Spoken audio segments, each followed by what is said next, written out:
Most people think the threat of AI looks loud. Robots, headlines, layoffs, some dramatic overnight shift where everything breaks at once. That's not how it's actually happening. The real danger is quieter, it's slower, and that's exactly why it's working.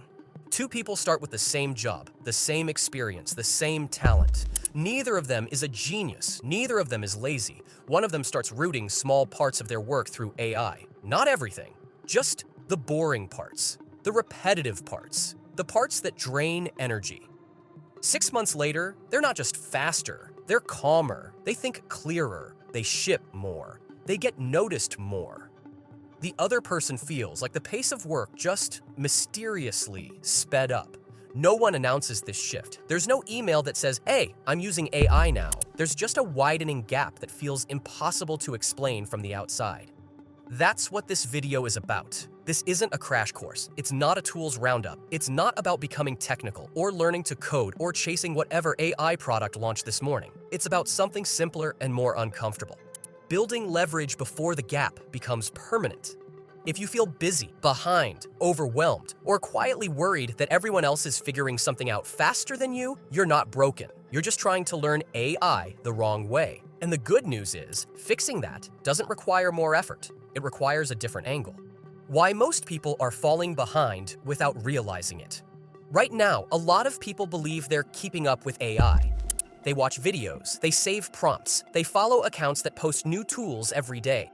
On paper, it looks like progress. In reality, nothing changes.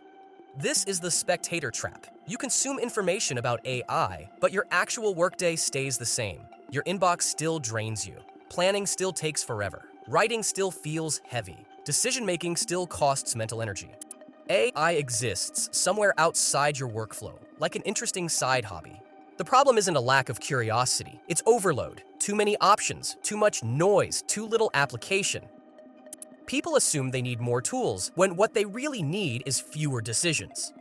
Here's the uncomfortable truth. You don't fall behind because you don't know enough. You fall behind because your work still relies entirely on your own attention, energy, and time. AI only creates an advantage when it actually touches the work itself. Until AI sits between you and your tasks, nothing changes. And that's the shift most people never make. The leverage mindset. Stop competing. Start multiplying. Most people treat AI like a skill.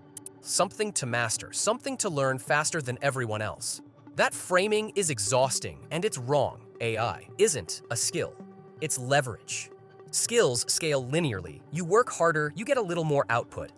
Leverage compounds. It multiplies what you already do. That's why two people with the same ability can end up in completely different places. The mistake is thinking AI replaces you. It doesn't. It replaces friction. It replaces the parts of work that steal momentum without adding much value. The parts you procrastinate on. The parts that force constant context switching. The parts that drain mental energy before you even get to the important thinking. This is where resistance shows up. Control, ego, habit. I can do this better myself. Maybe you can, but better isn't the same as scalable, and better doesn't matter if it slows everything else down. The goal isn't to ask AI questions. The goal is to delegate responsibility, to let AI handle the first pass, the structure, the rough thinking, so your attention goes where it actually matters. Once you see AI as leverage instead of competition, the entire approach changes. Step 1. Redesign your day around AI. Most people try to bolt AI onto their life. That never works. The smarter move is to redesign one small part of your day around it. Start with an energy audit, not a productivity audit.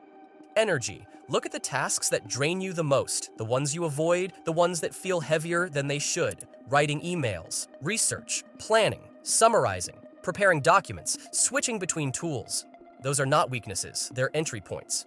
Pick one task, just one. Something you do regularly that costs time and mental effort. The rule is simple. AI touches the task before you do, not after. Before.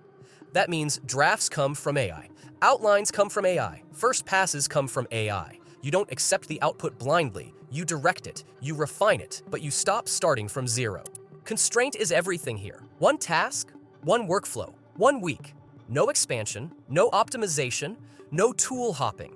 The people who win with AI aren't the ones who try to automate their entire life. They're the ones who lock in one small win and build from there. Quick pause. If this is already changing how you think about AI, hit like so more people actually see it, and subscribe if you want practical systems instead of hype tools. Everything here is about building leverage before the gap gets permanent. Step 2. Build an AI second brain, not a chatbot. Most people use AI like a smarter search engine. Ask a question, get an answer, move on. That's fine, but it barely scratches the surface. The real power shows up when AI understands context. Think of AI less like a chatbot and more like a second brain you're training. It needs to know how you think, what you care about, what constraints you're working within, and what good output actually looks like to you. This is why some people swear AI is life-changing and others say it's useless. They're using completely different inputs. Start feeding AI background, examples, preferences, past work. Explain the role you want it to play. Give it a sense of standards, not once, repeatedly. When you do this, something interesting happens. Outputs get better without extra effort. Rework drops. Decisions speed up. AI stops feeling generic and starts feeling personal. You're no longer prompting, you're collaborating, and collaboration scales in a way solo effort never does. Step 3.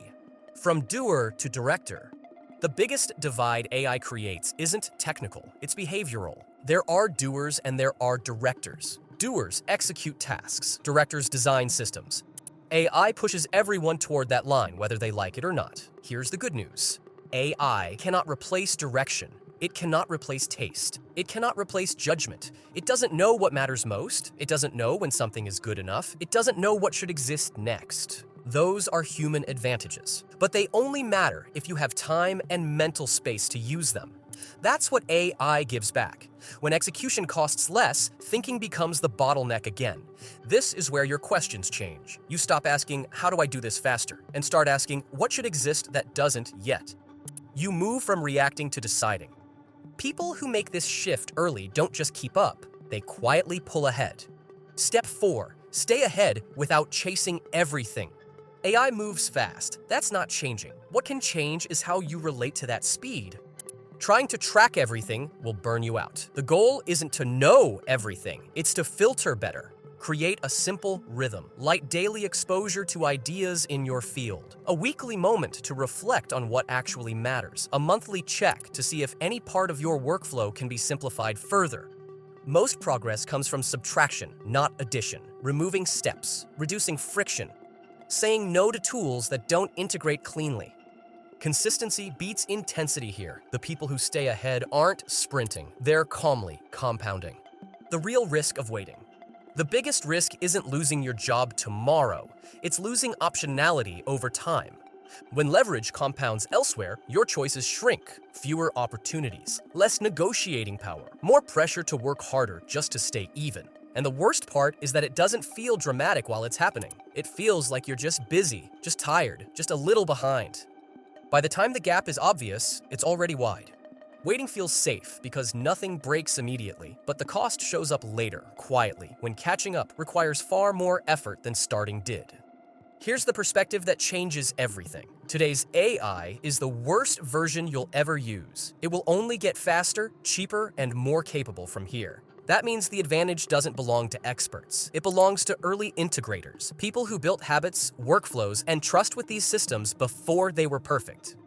You don't need to learn AI, you need to work with it. Let it handle friction so you can focus on judgment, direction, and decisions. That's how you avoid getting left behind. Not by running faster, but by multiplying what you already do.